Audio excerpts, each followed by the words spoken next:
बिस्मिल्लाहिर्रहमानिर्रहीम। अस्सलाम वालेकुम स्टूडेंट्स, आप कैसे हैं? अल्लाह ताला आपको अपने हिफ्ज़ व अमान में रखे। आज हम role of analytical chemistry in other disciplines of science या applications of analytical chemistry in other sciences, discipline of sciences, इसको हम डिस्कस करते हैं। बेसिकली ये एनालिटिकल केमिस्ट्री की इम्पोर्टेंस और स्कोप के मुतल्लिक लेक्चर है।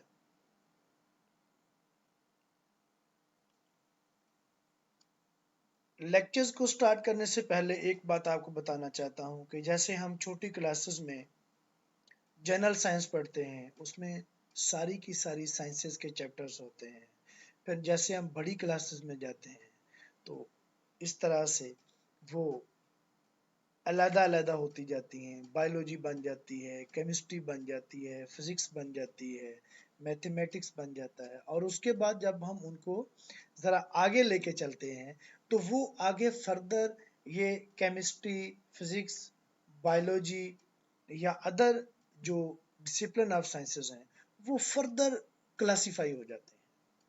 और एक स्टेज ऐसी आती है कि इन तमाम डिसिप्लिन ऑफ साइंसेस के अंदर दोबारा से कोऑर्डिनेशन डेवलप होना शुरू हो जाती है। वो अपने किसी प्रोजेक्ट को मुकम्मल करने के लिए एक दूसरे के ऊपर इन्हिसार करना शुरू कर देती हैं। उनका ये आपस में बाहमी रिलेशन है।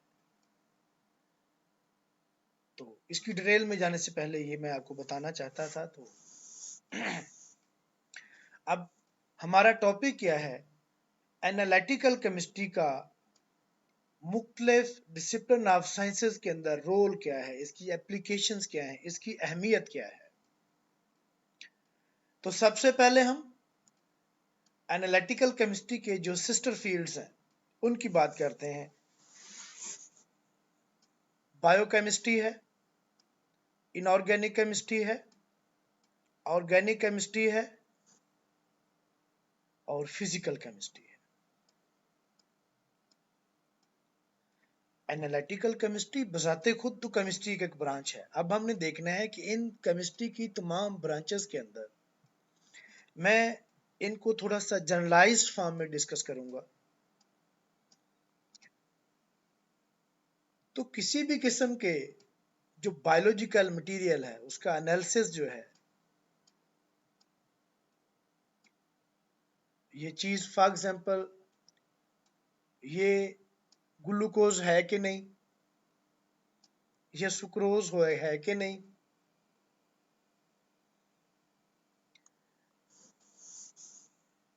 इस मॉलिक्यूल की अरेंजमेंट और उसकी वजह से उसकी एप्लीकेशंस या उसकी प्रॉपर्टीज ये हैं।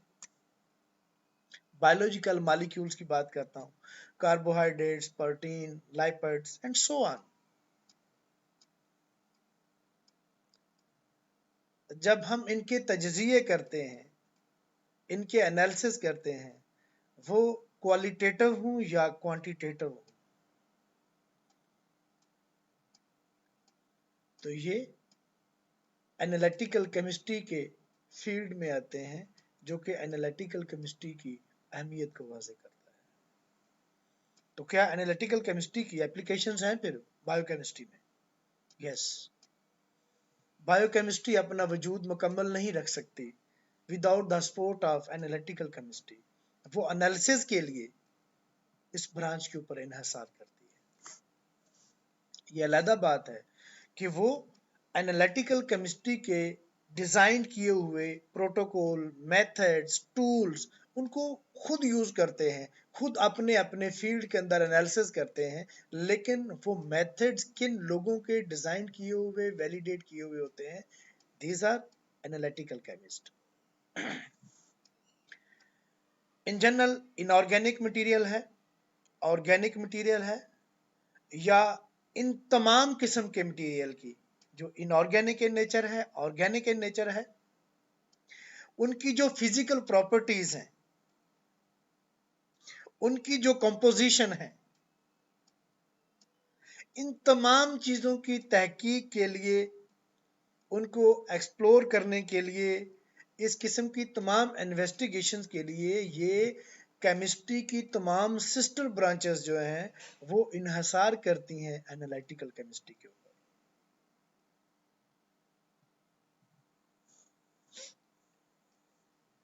Physics, astrophysics, astronomy and biophysics, ये कुछ ब्रांचेस फिजिक्स की यहाँ नाम लिखे गए हैं। तो जो कुछ नाम ऐसे हैं कि शायद आप इनसे वाकिफ ना हो, तो मैं उनके मुताल्लिक आपको जरूर बताऊंगा।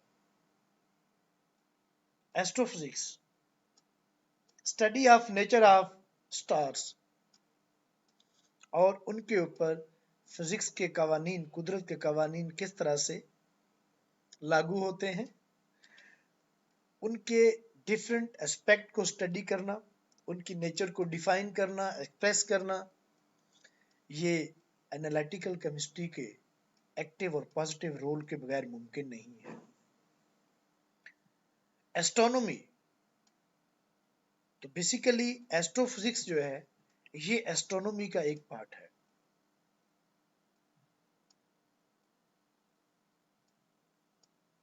बायोफिजिक्स, फिजिक्स के कवानीन को हम बायोलॉजी मटेरियल के ऊपर कैसे अप्लाई कर सकते हैं, जैसे इन दिनों बायोगैस है, एक प्रोजेक्ट है, किस तरह से बनाई जा सकती है, और फिर अल्टीमेटली वो बनाई गई बायोगैस की जो फ्यूल प्रॉपर्टीज हैं उनका तयन करना, ये विदाउट एनालिसिस मुमकिन नहीं है। तो इस तरह से एनालिटिकल केमिस्ट्री के ऊपर या फिजिक्स के इन्हसार करती है ये फिजिक्स अपने मटेरियल की करेक्टराइजेशन के लिए, उनकी प्रॉपर्टीज को एक्सप्लेन करने के लिए, एक्सप्लोर करने के लिए, और वो प्रॉपर्टीज जिनकी बेस के ऊपर आगे फर्दर उस बनाए गए मटेरियल की एप्लीकेशंस का तयन किया जाता है। मटेरियल साइंस बहुत ज़्यादा इन्वॉल्व है फिजिक्स के फील्ड में, कंडक्टर्स, सेमीकंडक्टर्स और इस तरह की और भी बहुत सी चीज़ें हैं जो बनाई जाती हैं। तो इस तरह in a very short word, analytical chemistry की फिजिक्स में एक अपनी मुसलमा अहमियत है। नेक्स्ट हम बात करते हैं इंजीनियरिंग की। तो इंजीनियरिंग की डिफरेंट ब्रांचेस हैं, जैसे सिविल इंजीनियरिंग है, केमिकल इंजीनियरिंग है, इलेक्ट्रिकल इंजीनियरिंग है, मैकेनिकल इंजीनियरिंग है, या इसके अलावा और भी इनकी फॉर्म हो सकती हैं। तो मैं कुछ एक दो एग्जांपल दूंगा जिसमें एनालिटिकल की अहमियत है या रोल है। फॉर एग्जांपल मैकेनिकल से बात करते हैं। एक मैकेनिकल इंजीनियर ने कोई एक डिवाइस बनाना है, कोई एक मशीनरी डिजाइन करनी है, तो वो मटेरियल जो उसको रिक्वायर्ड है, जो उसको उसकी प्रॉपर्टीज रिक्वायर्ड हैं उस चीज के बनाने के लिए, वो विदाउट एनालिसिस मुमकिन नहीं है।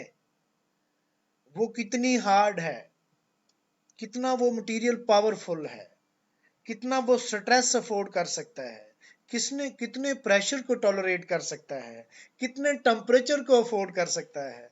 तो जब तक इन तमाम एस्पेक्ट से उनको इंफॉर्मेशन नहीं मिलेंगी, तो वो उस मटेरियल से वो कोई भी चीज़ जो वो डिज़ाइन करने जा रहे हैं, बनाने जा रहे हैं, वो पॉसिबल नहीं। इसी तरह केमिकल इंजीनियरिंग तो वैसे ही केमिस्ट्री की बेटी है। तो केमिकल इंजीनियरिंग के जो डिफरेंट रोल हैं, उनके अंदर एनालिटिकल केमिस्ट्री की अहमियत, इन शॉर्ट वर्ड, कोई भी एनालिसिस जो है वो मुमकिन नहीं है without the role of analytical chemistry. आप कोई कंस्ट्रक्शन मटेरियल बनाते हैं, अब वो जो बिल्डिंग आपने बनानी है, वो पुल है, वो घर में रहने के लिए एक मकान है, कोई स्कूल पर्पस के लिए कोई बिल्डिंग बनानी है तो उन सब की प्रॉपर्टीज मुख्तलिफ होती हैं, उनमें यूज होने वाला मटेरियल जो है उनकी प्रॉपर्टीज मुख्तलिफ होती हैं, स्पेसिफिकेशन मुख्तलिफ होती हैं, और उनकी मुख्तलिफ कंपोजिशन जो है वो मुख्तलिफ किस्म की प्रॉपर्टीज देते हैं, और उन प्रॉपर्टीज की बेस पे इन चीज़ों का तयन किया जाता है कि इनको किस किस्म की एप्लीकेशंस में हम यूज कर सकते हैं। किस किस्म का सरिया आप अपना जब घर बनाते हैं तो किन एप्लीकेशंस, किन प्रॉपर्टीज का हामिल सरिया जो है आप अपने घर में यूज करते हैं, और जब आपने ब्रिज बनाने हों, अंडरपास बनाने हों, बड़ी बड़ी बिल्डिंग्स बनानी हों, इस पर्पस के लिए उसकी क्वालिटी जो है, उसकी क्वांटिटी जो है वो वेरी करेगी। अब उसका तयन करने के लिए ये एनालिसिस के ऊपर इन्हिसार करेंगे। That is the job of analytical chemist. अब हम मेडिसिन की बात करते हैं।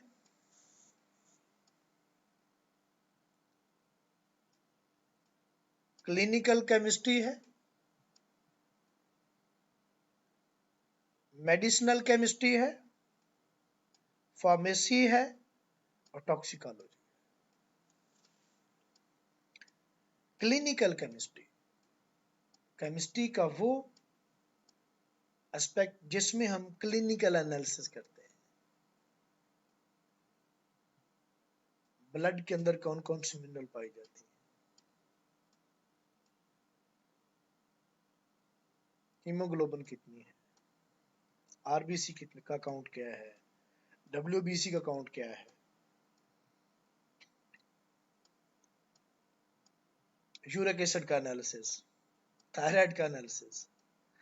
तो इन तमाम किस्म के एनालिसिस को डील करने वाली ब्रांच का नाम है क्लिनिकल केमिस्ट्री, और वो जितने एनालिसिस करते हैं, जो डायग्नोसिस के लिए आपको रिपोर्ट बना के देते हैं, उनके लिए जो मेथड डिजाइन करना वो किसका काम है?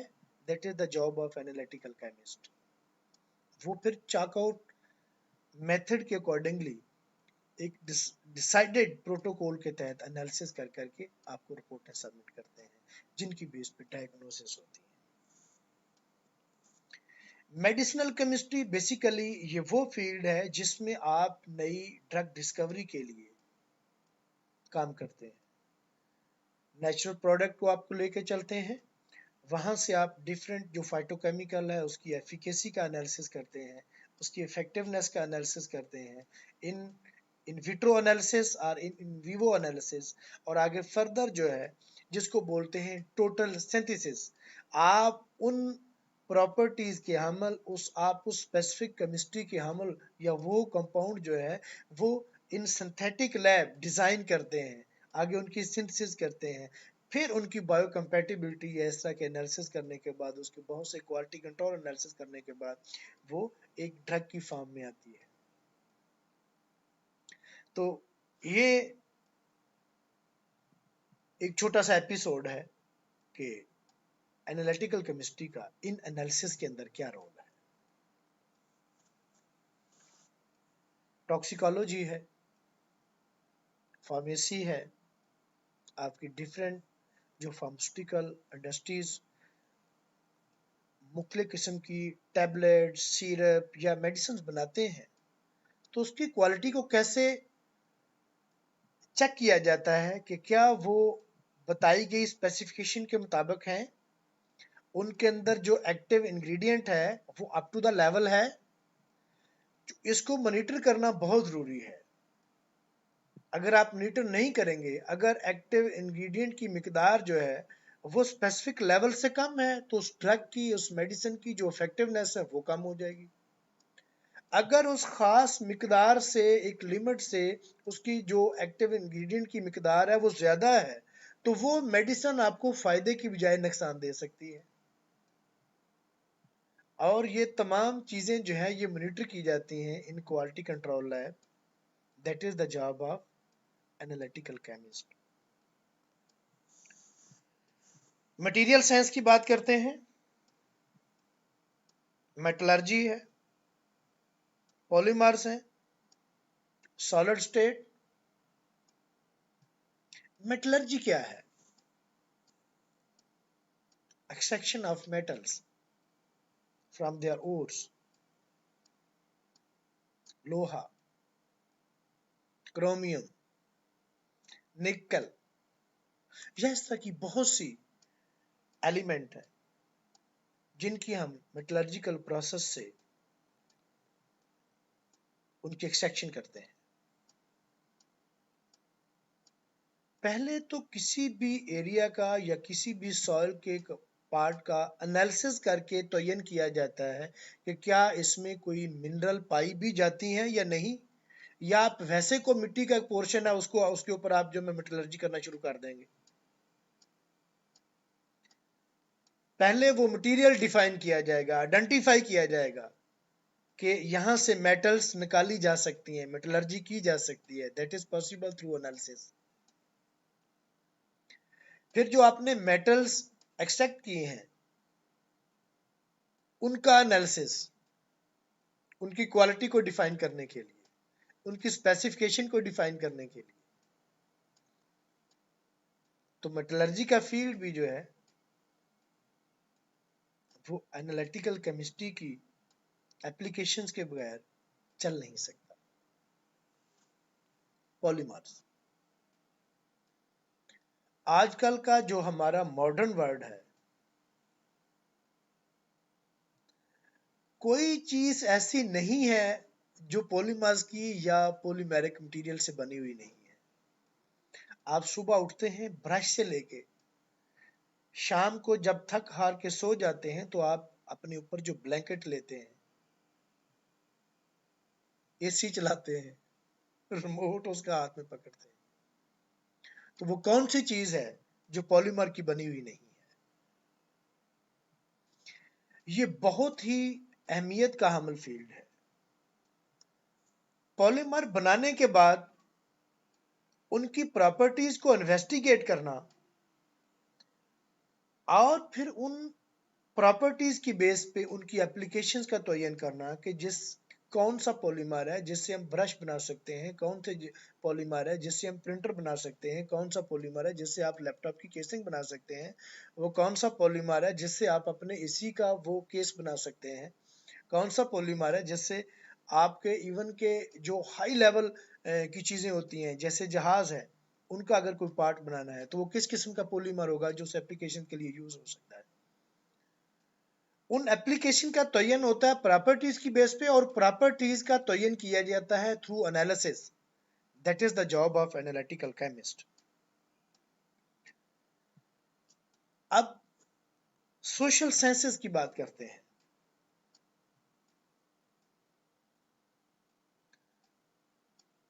अब समझ नहीं आती कि सोशल साइंस के अंदर एनालिटिकल केमिस्ट्री की एप्लीकेशंस क्या है, तो आइए आज हम इसको भी डिस्कस करते हैं।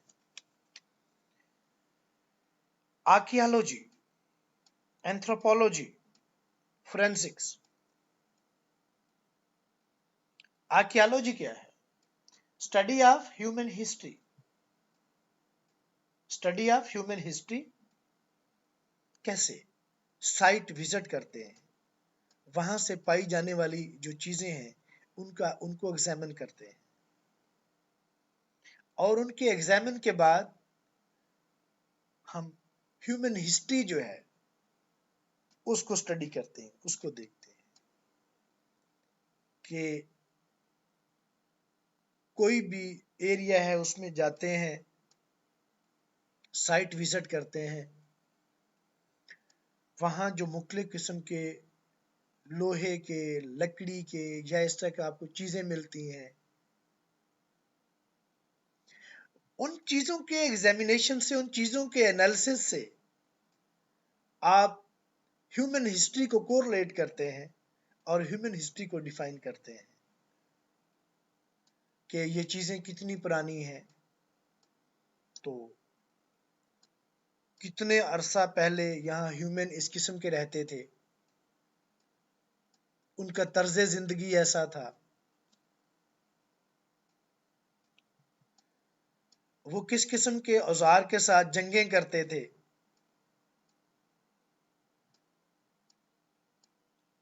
Anthropology, study of human societies. to investigate their culture and their development. How is it possible?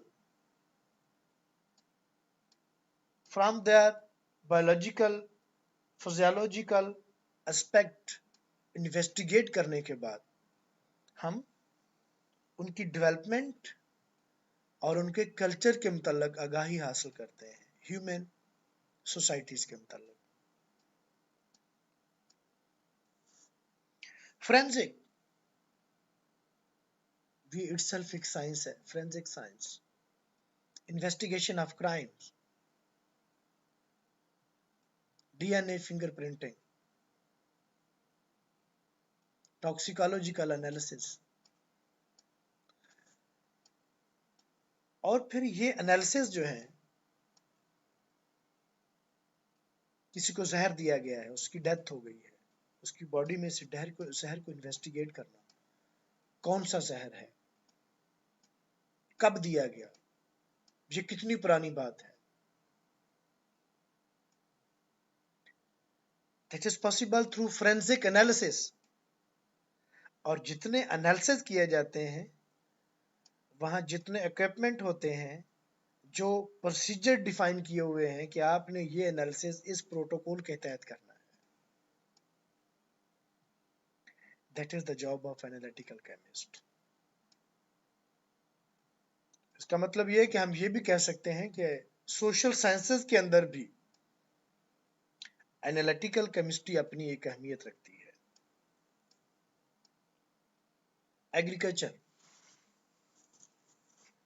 Agronomy, the science of crops, animal science, crop sciences, food sciences, horticulture, landscaping, gardening plus minus, soil science, ये agriculture के different disciplines हैं।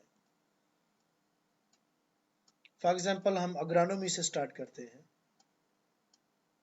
आपने एक बहुत अच्छी फसल जो है, कॉटन का आपने सीड बनाया है, गंदम का आपने एक सीड नया ईजाद किया है, उसको ये ट्रीटमेंट देंगे, इस किस्म की आप खादें डालेंगे, इस किस्म का पानी होना चाहिए, इस किस्म की मिट्टी पे ये अच्छी तरह से ग्रो होती है। पहली बात यह है कि उन तमाम पैरामीटर्स को डिफाइन करना कि ये किस एरिया के लिए मौजू है, तो पहले उसकी मिट्टी का, उसके पानी का, उसकी आबोहवा का एनालिसिस किया जाना चाहिए। Possible through analysis, job of analytical chemist. और उसके बाद जो फसल उगाएंगे वहां, उसमें से अब मैं कोरिलेट करता हूं इसके डिफरेंट एस्पेक्ट को, जैसे फूड साइंस भी है। अब वो जो नई फसल की प्रोडक्ट्स हैं, गंदम है, कॉटन है, अब गंदम के अंदर, वो दाने के अंदर कार्बोहाइड्रेट्स कितने हैं, ऑयल कितना है, या इसके अलावा मिनरल कौन कौन सी हैं, या कोई और कौन कौन सी चीज है जो उसमें पाई जाती है। कोई ऐसी गंदम बनाई गई है जिसमें ग्लूटन कम है, जिसमें ग्लूटन ज्यादा है, तो किस किस्म के लोग उसको खा सकते हैं, क्योंकि इस तरह की चीजें इन दिनों बड़ी कॉमन है। तो इन तमाम चीजों का तो अगेन पॉसिबल है through analysis, that is the job of analytical chemist.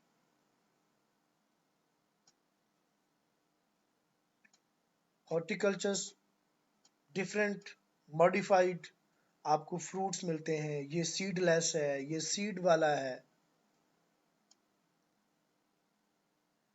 क्या उनके टेस्ट से हट के, या आप एक फ्रूट आसानी के साथ आप खा सकते हैं, वो सीडलेस है, एक में सीड है, आपको सीड निकालने पड़ते हैं,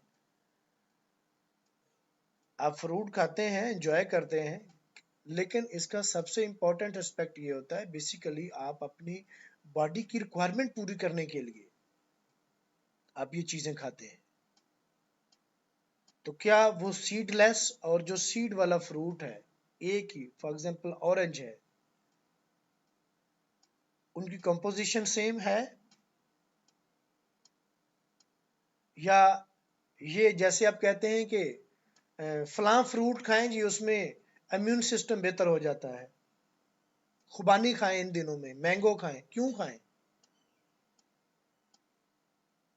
उनमें कुछ स्पेशल विटामिन हैं जो इन दिनों जो पेंडेमिक चल रहा है वो इम्यून सिस्टम को बूस्ट अप करने के लिए, बेहतर बनाने के लिए, ताकतवर बनाने के लिए बहुत जरूरी है।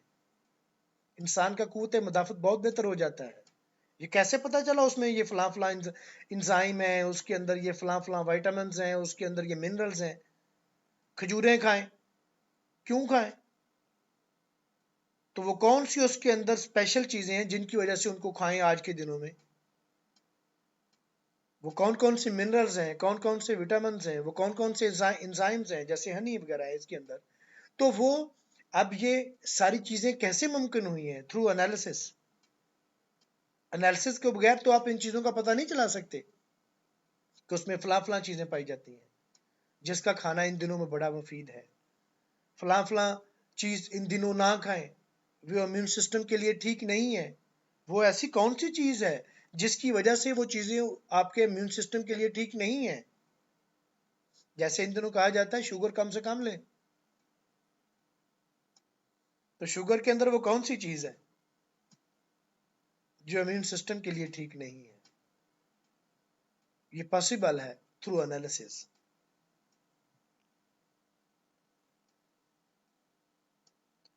अब हम बात करते हैं एनवायरमेंटल साइंस की।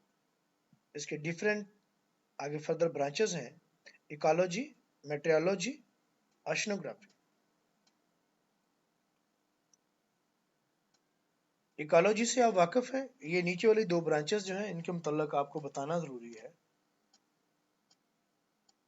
Meteorology, the science of weather.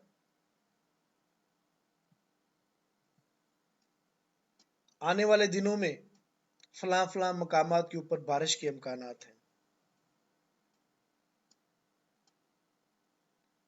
आने वाले कल में मौसम सर्द और खुश्क रहेगा, मौसम गर्म और मरतूब रहेगा। ये कैसे मुमकिन है? आपके एनवायरनमेंट के अंदर ह्यूमिडिटी लेवल, टेम्परेचर्स या इस तरह के बहुत से और अवामल हैं जिनके एनालिसिस के बाद ये प्रेडिक्शन दी जाती है। जब तक हम उनका एनालिसिस नहीं कर लेते, हम उनको इन्वेस्टिगेट नहीं कर लेते, हम इस किस्म की प्रेडिक्शन नहीं दे सकते। यहाँ एक बात थोड़ी सी बताऊंगा कि एक बात, जैसे आने वाले कल में बारिश होगी, तो ये इल्म गायब नहीं है, ये प्रेडिक्शन है।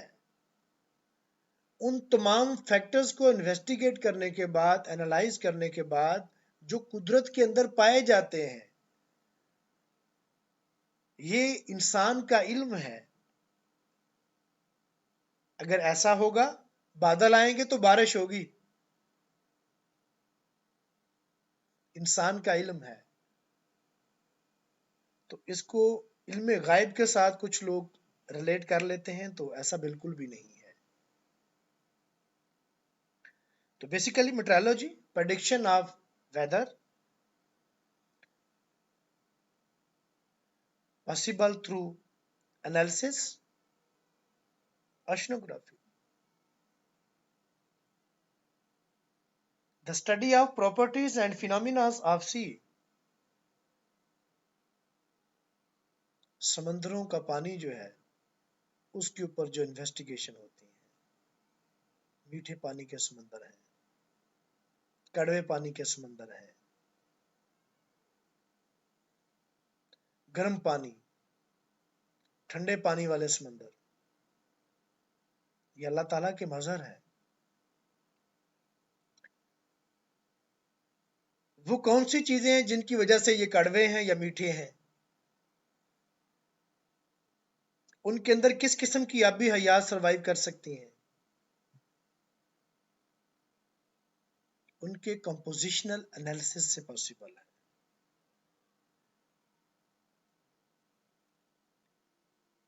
बात एनालिसिस की आ गई, जो कि प्रेडिक्ट करती है importance of analytical chemistry in different environmental sciences, ecology, meteorology, oceanography, and so many others. Geology, geophysics, geochemistry, paleontology, paleobiology. तो यहाँ सबसे पहले ये दो ब्रांचेस जो हैं इनके मुतल्लिक आपको आगाही देना जरूरी है। Palaeontology, study of fossils of animals and plants.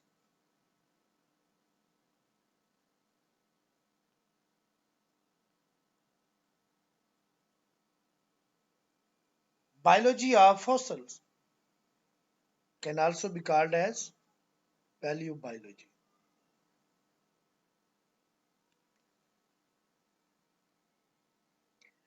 Geochemistry एक जियोग्राफी के अंदर सब्जेक्ट है केमिकल वेदरिंग।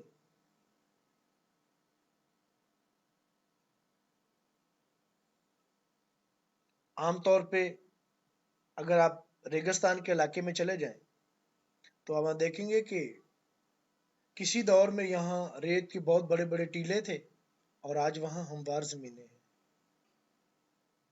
जिनके ऊपर एग्रीकल्चर हो रही है। और इसी तरह इसका रिवर्स पॉसिबल है।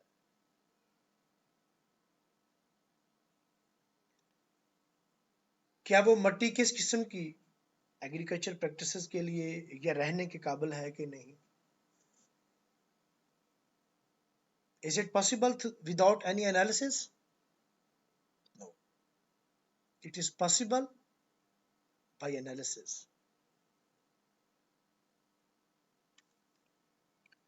तो अब ये है कि मैं बहुत ज्यादा डिटेल में नहीं जा सकता। द लास्ट एपिसोड बायोलॉजी की डिफरेंट ब्रांचेस हैं, botany, genetics, microbiology, molecular biology, zoology. इन तमाम साइंस की ब्रांचेस के अंदर जो तहकीकात हो रही हैं वो एनालिसिस के बगैर मुकम्मल नहीं हो सकती। Analysis is the job of analytical chemist. तो इस तरह से ये डिफरेंट बायोलॉजिकल साइंटिस्ट और एनालिटिकल केमिस्ट जो है इनकी आपस में कोलैबोरेशन से पॉसिबल है।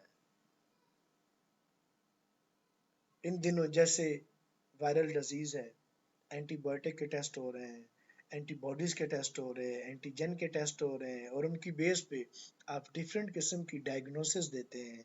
आपको कोरोना है, आपको कोरोना नहीं है, आपको हुआ था आप ठीक हो गए हैं। ये कैसे पॉसिबल है? Through analysis. डिफरेंट किस्म की मशीनें, ELISA, PCR, real time PCR and so many other equipments are being used।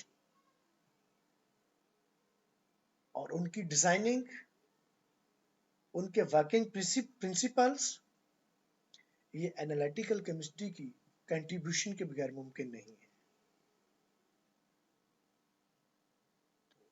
आज की जो हमारी डिस्कशन है उससे हम इस नतीजे पर पहुंचे हैं कि साइंस की दुनिया का, आर्ट्स की दुनिया का कोई भी ऐसा फील्ड नहीं है जिधर एनालिटिकल केमिस्ट्री की एप्लीकेशंस नहीं है, एनालिटिकल केमिस्ट्री का एक्टिव रोल नहीं है।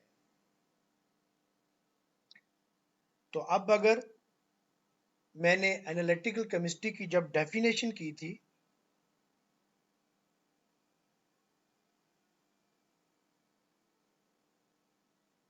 तो उसमें मैंने आपको एक डेफिनेशन बताई थी एनालिटिकल केमिस्ट्री की। Yes, The second bullet, second definition: analytical chemistry provide the method and tools needed for insight into our material world. ये ऐसी डेफिनेशन है जो हमने तमाम अभी एनालिटिकल केमिस्ट्री की applications in different sciences discuss किया है, उन सबको कवर करती है। तो उन तमाम एप्लीकेशन को मद्देनजर रखते हुए एनालिटिकल केमिस्ट्री की ये सेकंड नंबर वाली डेफिनेशन जो है, that is very reasonably suitable और उन तमाम एक्सपेक्ट को एक्सप्रेस करती है। Thank you very much.